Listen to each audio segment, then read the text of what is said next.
Well, the Oscars are tomorrow, and boy, I used to watch them when I was younger. I would watch the entire show and look forward to them and everything.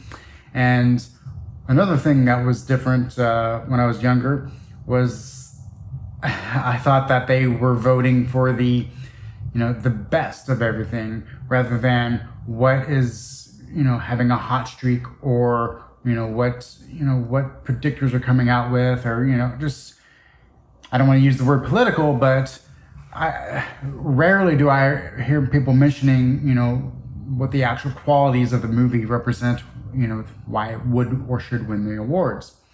And that only happens in a few categories, possibly, really, when it comes down to it. So when it comes to the Oscars tomorrow, I'm definitely interested in seeing what happens, just to be able to, just know. But I'm not here to try and tell you what I predict the winners are going to be, because those are not really going to be my thoughts. I've seen plenty of other people predict, and it seems like everyone's almost predicting the same thing. I mean, if anyone has any, different opinions about what should win or what will win, it's usually just a couple of, here's the two actors that could win, with one being the obvious standout, or here's the two or three movies that are really in contention. And so what's me really trying to predict the Oscars other than just taking other people's words for it? So yeah, I'm just going to kind of quickly go over what I think should win and why I personally think that it should win, based on the merits of the movie, rather than, oh, well, how's it been doing lately, and are there any recent X comments that could be taking it out of contention or something like that. I don't care about any of that. But starting with visual effects, I would have to say Alien Romulus. Visual effects nowadays don't impress me, especially since so many movies, the visual effects are just not as good as they used to be. But they really only impress me if they kind of just blend in with the movie. I thought Alien Romulus had good special effects because there was the practical effects when it was needed, and then of course the CGI when it obviously was easier or came off better that way. I feel like Dune, I would say Dune's probably going to win based off what other people say, but there was even a moment while I was watching Dune in the theater that I was just taking out of the shot. It was the overhead shot, and I forget, but there was like this long kind of like underground, not a city, but anyway, it was an overhead shot, and that did not seem like good special effects. But apparently it's good enough to probably be the winner. Kingdom of the Planet of the Apes, I've seen these effects before. But yeah, I thought Alien Romulus was good. Sound, once again, Dune's probably going to win, but I would have to go with a complete unknown, because one thing that the Bob Marley One Love movie, I really liked that movie. I thought that was really great, but the music in that did not seem like it was being played to a live audience. And that was one of the biggest detriments while watching that. I would have preferred that the sound was way different. But here in a complete unknown, the music and the way the sound was mixed, I felt like whether it was a small room or a large audience, the sound of the music really captured what it would be like to be in those situations. So I really liked I like that. Production design, it's kind of hard not to go for Nosferatu, because that seemed like there were so many things to feast your eyes on, and the way it was shot, the production design really was showed off. So yeah, I would have to go with that. I'm going to skip all the categories for things that I just have not seen. Music original score, I don't really know. I'm going to guess Conclave for the Brutalist. Let's see here. Film editing. I really don't like any of these categories. Granted, I've not seen all the movies, and I mean, maybe the editing in Wicked is really good. I've only seen two of the movies nominated, and the two that were nominated, I did not care for the editing in. The Brutalist, there was moments of really excellent editing, but then there was other moments that the editing seemed awful. So, yeah. Let's see. Cinematography, I would go with Nosferatu. I would go with Nosferatu with as many categories as I can, because I thought that was an excellent movie. Costume design, either Nosferatu or even Gladiator 2. I really enjoyed the costumes. I mean, obviously that's a great, anyone doing the costumes for a Gladiator movie like that, they have so many opportunities to really stand out.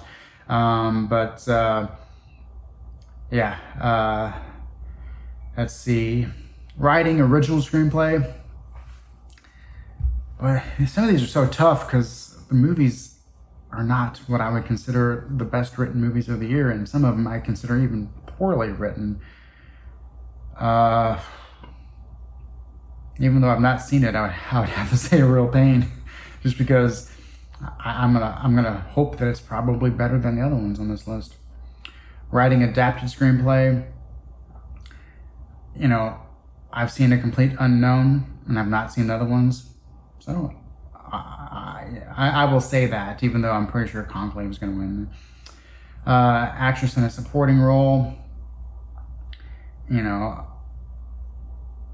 I really don't know.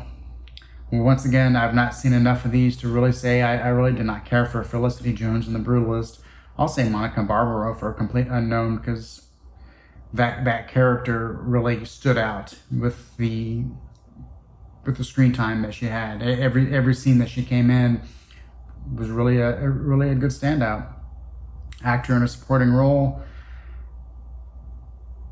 I mean, I like all of them, but I'd have to go with Edward Norton for A Complete Unknown. I thought he was really excellent. I don't think there's a chance of him winning it, but obviously with Kieran Culkin in there. But yeah, I thought he was great. Actress in a leading role. Once again, I would have to say Fernando Torres, because even though I've not seen I'm Still Here, I'm pretty certain, based on what I know, that she was probably the best contribution to a good movie, rather than some of the other ones. I thought Mikey Madison was really good, but then again, I hated the dialogue that she had, and it seemed like most of her dialogue, she just had to scream and stuff. I didn't think it was that great of a performance. Not her fault, but I thought the script was not inviting for a great performance. And obviously, there's a good chance I'm not gonna be in agreement with everyone else, because she and Demi Moore is the clear front runners for that. Actor in a leading role, I thought Adrian Brody was good, but he was nowhere near as good. Once again, comes down to the script and maybe some of the directing, but his role in this was nowhere near The Pianist. Once again, I'm going to have to go to Timothy Chalamet, and another thing for A Complete Unknown, because I don't think just because you can learn to play those songs, that doesn't automatically make you the best actor. But I thought the way he did his performance, and the way that he didn't try to overdo it, I thought was fantastic. Directing, once again, even though I really didn't like the movie, I thought the directing was good, and the substance.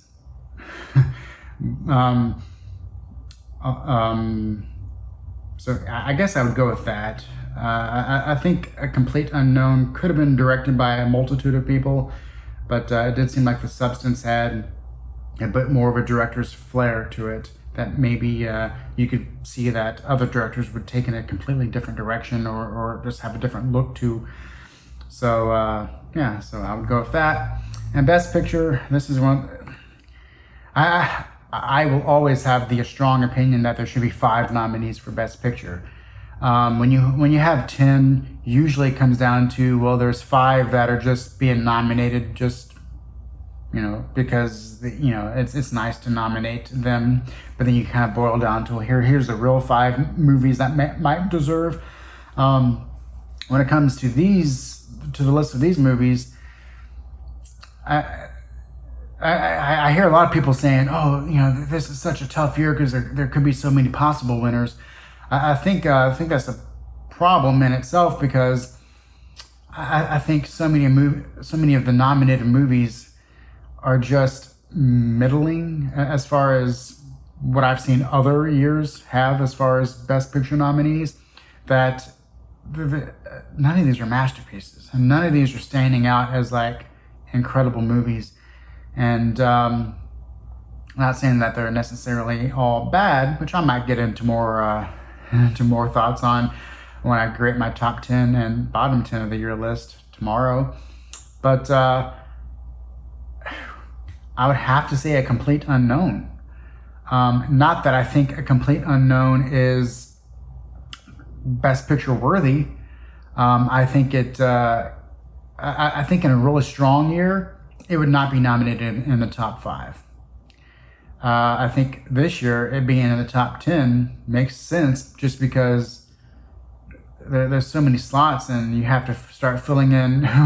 With this year, so very few 10 out of 10 movies, so very few 9 out of 10 movies, that when you start getting movies that are 7s and 8s, I think, that's how a complete unknown can be in here, because I thought that was a really good movie. I didn't think it was the masterpiece like so many other movies are and have been.